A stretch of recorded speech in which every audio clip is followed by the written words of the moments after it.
Voilà pour ce reportage de Jean-Carl Lambert et de Olivier Gardette. Et on est ici dans un lieu symbolique. On est dans ce billard près de la place de la Nation avec vous, Eric Alphen. Alors on vous connaît comme juge d'instruction de l'affaire des HLM de Paris et des Hauts-de-Seine. On va en parler. Mais vous êtes aussi le fondateur le cofondateur de cette association Anticor. Anticor, c'est vous? Voilà, c'est moi notamment, c'est-à-dire qu'en 2002, en réaction au fait que Jean-Marie Le Pen était au deuxième tour, et parmi les raisons qui faisaient que les gens disaient avoir voté pour lui, il y avait l'honnêteté en politique, on a décidé de ne pas laisser ce discours à un parti en plus extrémiste et de créer notre association. Donc on vient de fêter nos 10 ans.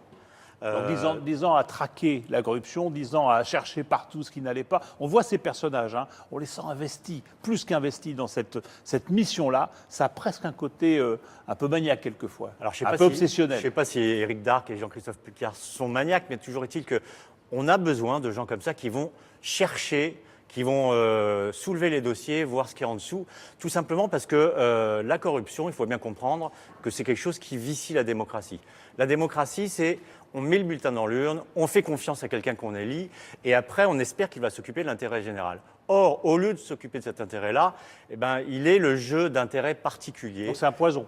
C'est un poison pour toute la démocratie en général. Bon, mais est-ce que ça va si mal que ça? Parce que je regardais les chiffres justement des condamnations pour corruption ou d'autres faits qui s'y rapportent. En 2010, par exemple, en France, ces chiffres-là, ils sont assez modestes. La corruption, c'est 44 cas de condamnation. Le favoritisme, 21. Le trafic d'influence, 19. Ça va pas si mal. Mais ça, c'est les procédures judiciaires. Ça ne veut pas dire qu'il n'y a pas des cas de corruption qui échappent aux mailles du filet. Et malheureusement, je suis bien placé pour savoir que quand la justice essaye de s'intéresser aux élus, ben, le plus souvent, elle fait chou blanc. Ça aboutit soit à une absence totale d'enquête, soit à des décisions qui sont même pas symboliques. Vous avez enquêté sur l'affaire des Hauts-de-Seine et de Paris surtout. et Oui. de Paris, des HLM. Voilà. Ça a été une grosse histoire, on a parlé beaucoup, etc. Vous avez été vous-même l'objet de manipulation, d'intimidation, de manœuvres pour vous faire lâcher prise sur les dossiers? Bah, c'est sûr que quand on voit qu'on a affaire à un juge qui essaie de faire son métier comme je me vante d'avoir essayé de le faire, bah, on essaye de l'intimider. Alors j'ai eu des écoutes téléphoniques, des filatures, des petits mots sur mon pare-brise disant « Alors comment c'était le match au Parc des Princes samedi dernier avec votre fils ?» Histoire de montrer qu'on vous suivait bien, partout. Bien on sûr, savait toujours ce que vous faisiez. Au téléphone, vous entendez un troisième interlocuteur qui vous parle. Ce n'est pas un bruit de fond, c'est quelqu'un qui vous répond au téléphone. Qui se mêle de votre conversation? Absolument. Et puis, Monsieur Personne, comme absolument. ça, qui vous parle, Alors, on ne sait jamais si c'est pour vous intimider ou pour vous prévenir. On ne sait pas si c'est un ami ou un ennemi. Mais du coup, c'est vrai que quand la justice essaye de faire son travail, ben on lui met tout pour essayer de l'empêcher d'aller au bout, que ce soit des moyens judiciaires ou juridiques, ou des moyens que j'ai appelés, moi, dans mon livre « 7 ans de solitude », les coups tordus.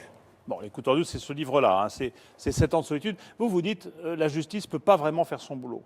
On vient d'avoir justement la commission, effectivement, Lionel Jospin, sur la moralisation de la vie publique, qui parle beaucoup des conflits d'intérêts. Hein, c'est un des points importants de ses préconisations, on va dire. On a besoin de grosses réformes lourdes pour essayer de moraliser notre vie publique.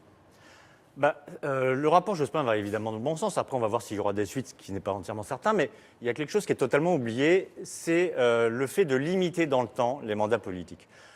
Quand on a quelqu'un qui est maire depuis 10 ans, 15 ans, 20 ans, 25 ans, comme ça se passe souvent dans le nord ou dans le sud de la France, ben, forcément, la pression à laquelle on est le plus facilement sensible, c'est la pression de l'amitié. Elle joue un rôle dans l'attribution des marchés, des permis de construire.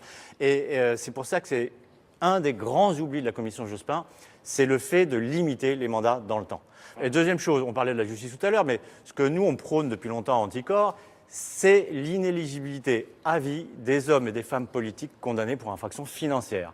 Pour nous, c'est absolument vital. C'est-à-dire que quand un policier est pris pour corruption, non seulement il est condamné par le tribunal, mais en plus il est révoqué par son administration. Or, l'élu, lui, les rares fois où il est condamné, parce que, comme on l'a vu tout à l'heure, c'est rare que les hommes politiques soient condamnés par la justice, mais après, bah, il se représente normalement, il est à nouveau candidat à des postes, alors que finalement, il a vicié la confiance du citoyen.